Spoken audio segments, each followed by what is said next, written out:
what was the key message of your workshop?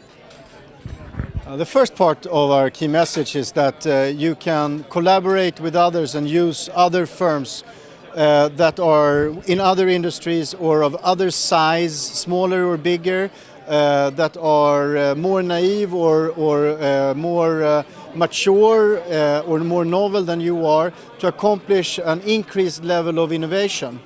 So to do this, you have to collaborate, you have to organize, you have to structure. So what we did was we worked around these matters, how, why and how you can do this.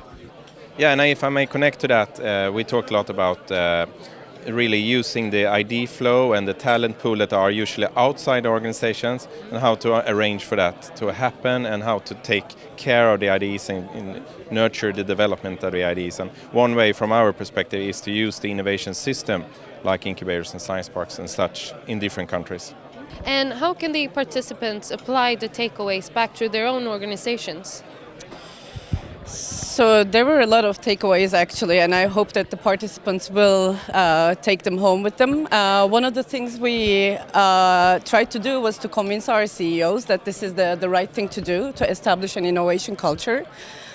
Because we know that you either way react or proact, and like we want to make sure that our organizations are the ones that are the proactive ones.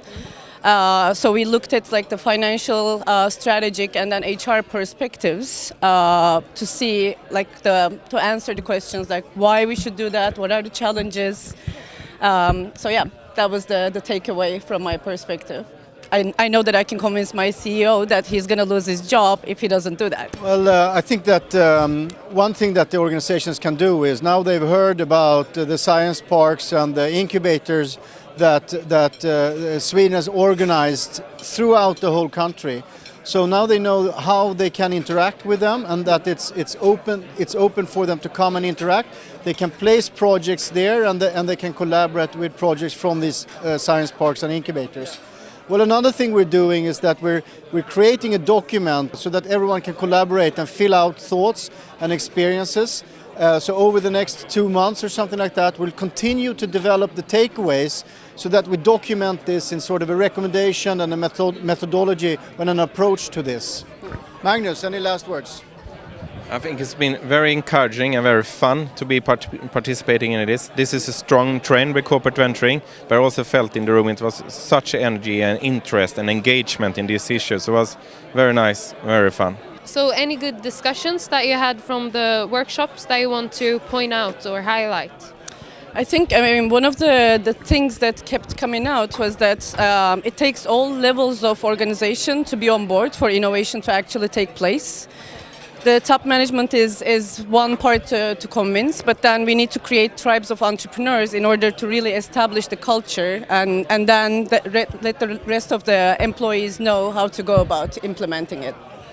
We looked at factors such as incentives, and I think that's increasingly interesting, because there is an incentive for the organization to do this, because if you don't, you're doomed.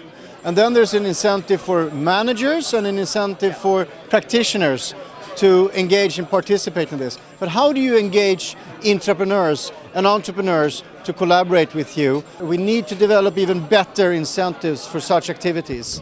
And the way to scope that is that in order to stay out of disruption, to create new S-curves, you should work with startup and like startups, both internally and externally. Thank you. Thank you. Thank you.